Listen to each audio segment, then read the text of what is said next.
Hello ಎಲ್ರಿಗೂ ನಮಸ್ಕಾರ. Welcome back to my YouTube channel. ಇವತ್ತು ನಾನು ಈ ವಿಡಿಯೋದಲ್ಲಿ ಏನು ತೋರ್ಸೋಕೆ ಹೊರಟಿದ್ದೀನಿ ಅಂತ ಅಂದರೆ ಹಲಸಿನಕಾಯಿನ ಹೇಗೆ ಕ್ಲೀನ್ ಮಾಡೋದು ಅಂತ ತೋರಿಸ್ತಾ ಇದ್ದೀನಿ. ಎಲ್ರಿಗೂ ಸಾಂಬಾರು ಮತ್ತು ಪಲ್ಯನ ಆರಾಮಾಗಿ ಮಾಡ್ಕೊಂಡು ತಿನ್ಬೋದು. ಬಟ್ ಅವರಿಗೆ ಚಿಂತೆ ಏನಂದರೆ ಇದನ್ನು ಹೇಗೆ ಕ್ಲೀನ್ ಮಾಡೋದು ಅನ್ನೋದೇ ದೊಡ್ಡ ಸಮಸ್ಯೆ ಆಗಿರುತ್ತೆ ಎಲ್ರಿಗೂ ಅಂತ ಅಲ್ಲ, ನನಗೂ ಕೂಡ ಅದೇ ಸಮಸ್ಯೆ. ಬಟ್ ಆದರೂ ಕೂಡ ನಾನು ಇದನ್ನು ಹೇಗೆ ಕ್ಲೀನ್ ಮಾಡೋದು ಅಂತ ಈ ವಿಡಿಯೋ ಮೂಲಕ ನಿಮಗೆ ತೋರಿಸ್ಕೊಡ್ತಾ ಇದ್ದೀನಿ. ಇವಾಗ ಮೊದಲಿಗೆ ನಾನು ಒಂದು ಬೌಲಲ್ಲಿ ಎಣ್ಣೆ ತೊಗೊಂಡು ಇಟ್ಕೊಂಡಿದ್ದೀನಿ. ಅದು ತುಂಬ ಅಂಟು ಬರುತ್ತಲ್ವ, ಮೊದಲಿಗೆ ನಾನು ಕೈಗೆಲ್ಲ ಎಣ್ಣೆ ಹಚ್ಕೊಳ್ತೀನಿ. ಚೆನ್ನಾಗಿ ಕೈಗೆಲ್ಲ ಫುಲ್ ಎಣ್ಣೆ ಹಚ್ಕೊಂಡು ಆಮೇಲೆ ಅದನ್ನು ಚಾಕುಗೂ ಮೊದಲಿಗೆ ಎಣ್ಣೆ ಹಚ್ಕೋಬೇಕು ಸ್ವಲ್ಪ ಸ್ವಲ್ಪ. ಬಟ್ ನಾನಿಲ್ಲಿ ಹಚ್ಕೊಂಡಿಲ್ಲ, ಹಾಗೆಯೇ ಕಟ್ ಮಾಡ್ತಾ ಇದ್ದೀನಿ. ನಮ್ಮನೆ ಚಾಕು ಅಂತೂ ಯಾಕೋ ಕಟ್ಟೇ ಆಗ್ತಾ ಇರಲಿಲ್ಲ. ನನಗೂ ಕಟ್ ಮಾಡೋಕ್ಕೋಗಿ ಸಾಕಾಗೋಯಿತು. ನೆಕ್ಸ್ಟು ನಾನು ಕತ್ತಿಲೇ ಕಟ್ ಮಾಡಿದೆ. ಕತ್ತಿಲೇ ತುಂಬ ಬೇಗನೆ ಆಗೋಯಿತು.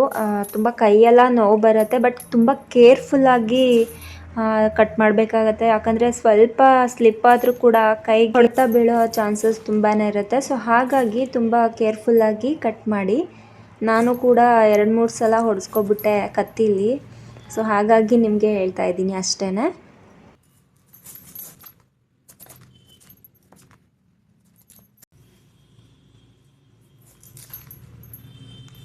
ಇಲ್ಲಿ ನೋಡ್ತಾ ಇರ್ಬೋದು ನೀವು, ನಾನೊಂದು ಕಾಲು ಭಾಗ ಸಿಪ್ಪೆ ತೆಗ್ದಿದ್ದೀನಿ ಅಷ್ಟೇ.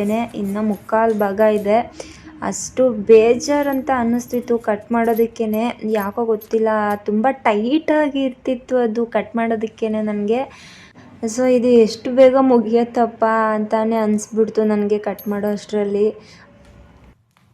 ಅಂತೂ ಅರ್ಧ ಭಾಗ ಸಿಪ್ಪೆ ಎಲ್ಲ ತೆಗ್ದು ಪಕ್ಕಕ್ಕೆ ಇಟ್ಟಿದ್ದೀನಿ. ಇನ್ನರ್ಧ ಭಾಗ ಇದೆ, ಅದು ಕೂಡ ಸಿಪ್ಪೆ ಎಲ್ಲ ತೆಗಿತೀನಿ. ಬಟ್ ಚೂರು ಸ್ಕಿಪ್ ಮಾಡಿದೆ ನೋಡಿ ವಿಡಿಯೋನ. ಇಲ್ಲ ಸ್ಕಿಪ್ ಮಾಡಿದ್ರೆ ನಿಮಗೆ ಅಷ್ಟು ಅರ್ಥ ಆಗಲ್ಲ ಅಂತ ಅಂದ್ಕೊಳ್ತೀನಿ ಮಧ್ಯ. ಸೊ ಹಾಗಾಗಿ ಸ್ಕಿಪ್ ಮಾಡ್ದೇ ವಿಡಿಯೋನ ಪೂರ್ತಿ ನೋಡಿ. ಹಾಗೆ ಯಾರೆಲ್ಲ ನನ್ನ ಯೂಟ್ಯೂಬ್ ಚಾನಲ್ನ ಸಬ್ಸ್ಕ್ರೈಬ್ ಮಾಡದೆ ವಿಡಿಯೋ ನೋಡ್ತಾ ಇದ್ದೀರಾ, ದಯವಿಟ್ಟು ಸಬ್ಸ್ಕ್ರೈಬ್ ಮಾಡ್ಕೊಳ್ಳಿ ಅಂತ ಕೇಳ್ಕೊತೀನಿ.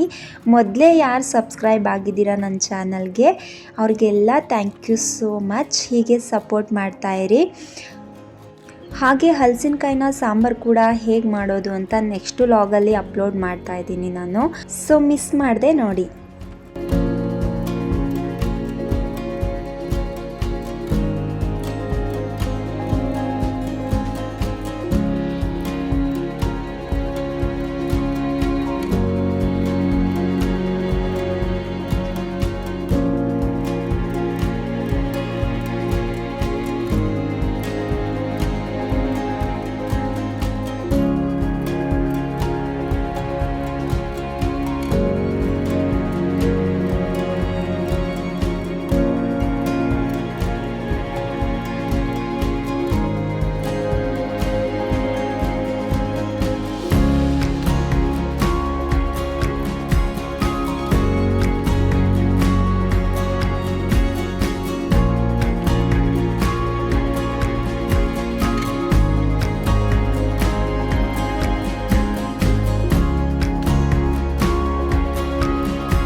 ಸೊ ನೋಡಿದ್ರಲ್ವ ಹಲಸಿನಕಾಯಿನ ಹೇಗೆ ಕಟ್ ಮಾಡ್ಬೋದು ಅಂತ. ಸ್ವಲ್ಪ ರಿಸ್ಕ್ ಅನಿಸುತ್ತೆ ಸ್ಟಾರ್ಟಿಂಗಲ್ಲಿ, ಆಮೇಲೆ ಕಟ್ ಮಾಡಿದ್ಮೇಲೆ ಈಸಿನೇ ಅದು. ಏನಪ್ಪ ಅಂತ ಅಂದರೆ ಸ್ವಲ್ಪ ಕೇರ್ಫುಲ್ಲಾಗಿ ಕಟ್ ಮಾಡಿ ಅಷ್ಟೇ ನಾನು ಹೇಳೋದು. ಇವಾಗ ಎಲ್ಲ ಹಲಸಿನಕಾಯಿನೂ ಕಟ್ ಮಾಡಿ ಅರಿಶಿನ ನೀರಲ್ಲಿ ಹಾಕಿಟ್ಕೊಂಡಿದ್ದೀನಿ ನಾನು. ನೀವು ಬೇಕಾದರೆ ಮಜ್ಜಿಗೆ ನೀರಲ್ಲಿ ಕೂಡ ಹಾಕಿಟ್ಕೋಬೋದು. ನಾನು ಬಂದಿಲ್ಲಿ ಅರಿಶಿನ ನೀರಲ್ಲಿ ಹಾಕಿಟ್ಕೊಂಡಿದ್ದೀನಿ. ಇದು ನೋಡಿ ಎಷ್ಟು ವೇಸ್ಟ್ ಇದೆ.